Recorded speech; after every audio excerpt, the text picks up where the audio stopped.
आज हम आपके लिए 26 मई 2021 को पड़ने वाले चंद्र ग्रहण के बारे में जानकारी देंगे। साथ ही 2 मंत्र बताएंगे, बीज मंत्र, जिनका आपको उपयोग करना है। यदि आपके घर में दरिद्रता है, आपके घर में ग्रह कलेश बना रहता है, आपके घर में लक्ष्मी की कमी है, या फिर आपका व्यवसाय नहीं चल रहा है, तो आपको किस मंत्र का इस अवधि में जाप करना चाहिए। दूसरा मंत्र हम बताएंगे कि यदि आपका अपना कोई प्रियजन बहुत दूर चला गया है और आप चाहते हैं कि वह वापस आ जाए, या पति पत्नी में मतभेद चल रहे हैं, तलाक की स्थिति आ गई है, या प्रेमी प्रेमिका में किसी प्रकार का कोई भी संबंध विच्छेद हो गया है और दोनों में से यदि कोई चाहता है कि यह संबंध बरकरार रहे, तो फिर उसके लिए यह उपाय हम बताने के लिए जा रहे हैं। इसके अलावा इस मंत्र का यदि आप दूसरे तरीके से उपयोग करेंगे तो वह आपके लिए हानिकारक सिद्ध होगा। इसलिए सिर्फ हम जो 3 चीज़ बता रहे हैं उसमें ही आप इसका उपयोग करें। एक तो कोई आपका प्रियजन कहीं दूर चला गया है, उसको आप वापस बुलाना चाहते हैं, या पति पत्नी में ऐसी स्थिति आ गई है कि अलग होने की स्थिति बन रही है, तलाक की स्थिति बन रही, तो फिर आप इस प्रयोग को कर सकते हैं।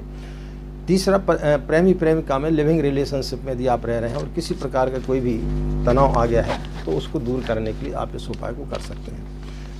इसके बाद में एक छोटा सा उपाय हम बताएंगे। यदि आपकी कुंडली में चंद्रमा नीच का है, तो उसके लिए आपके लिए बहुत बेहतरीन उपाय बताने के लिए जा रहे हैं।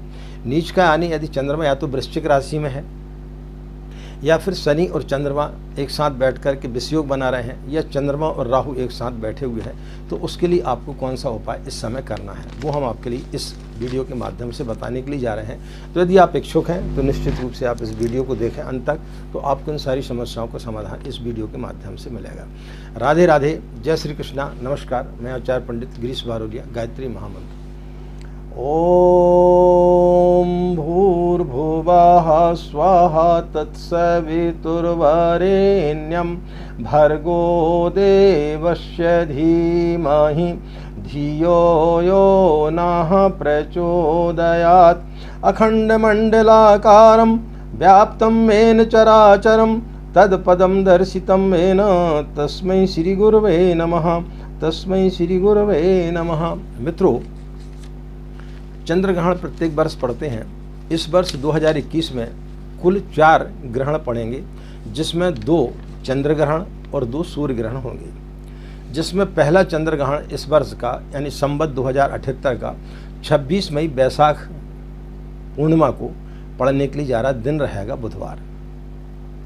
दूसरा चंद्र ग्रहण 19 नवंबर 2021 को पड़ेगा, और सूर्य ग्रहण जो है वो 10 जून 2021 को पड़ेगा, और दूसरा सूर्य ग्रहण जो है वो 4 दिसंबर 2021 को पड़ेगा।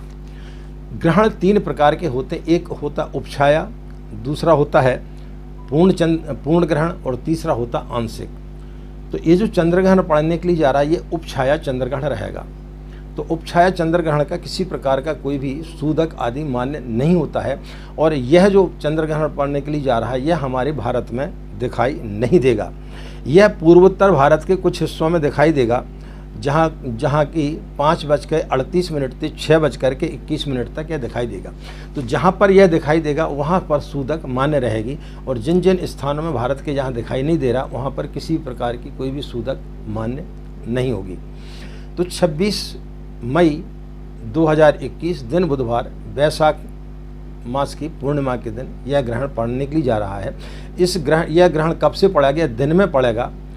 तो इसका जो समय रहेगा 2:17 से दोपहर 2:17 से सायं 7:19 तक रहेगा, यानी कुल अवधि 5 घंटे की रहेगी। अब इस 5 घंटे का उपयोग आप जो है किन चीज़ों में कर सकते हैं? तो पहला है, यदि आपके घर में दरिद्रता है, आपके घर में लक्ष्मी की कमी है, आपके घर में नित्य जो है ग्रह कलेश होते रहते हैं, आपका व्यापार बिल्कुल ठप हो गया है, नित्य कोई न कोई मुसीबत आपके घर में आती रहती है, आर्थिक तंगी से यदि आप गुजर रहे हैं, तो फिर एक मंत्र का हम आपको बताते हैं। उस मंत्र का आप यदि जाप करते हैं इस अवधि में, तो निश्चित रूप से आपको पूर्ण लाभ की प्राप्ति होगी। तो आपको गायत्री मंत्र में आखिरी में 3 बार श्रींग बीज मंत्र लगाना है। श्रींग जो बीज मंत्र होता है वो लक्ष्मी का होता है।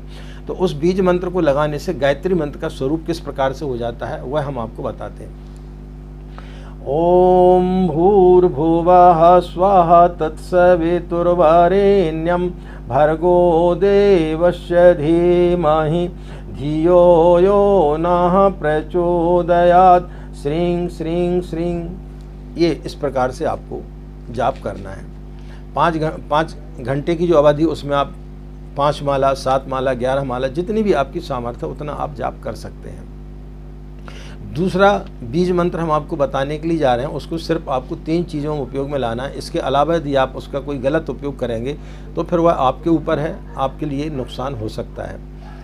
यदि आपका कोई प्रिय आपसे दूर चला गया है और आप चाहते हैं कि वो पास में आ जाए, या पति पत्नी में इस प्रकार की स्थिति आ गई है, विस्फोटक स्थिति आ गई है कि दोनों में से तलाक होने की स्थिति बिल्कुल सामने खड़ी हुई है और दोनों में से कोई व्यक्ति नहीं चाहता, पत्नी नहीं चाहती या पति नहीं चाहता कि तलाक हो, तो उस स्थिति में आप इसका उपयोग कर सकते हैं।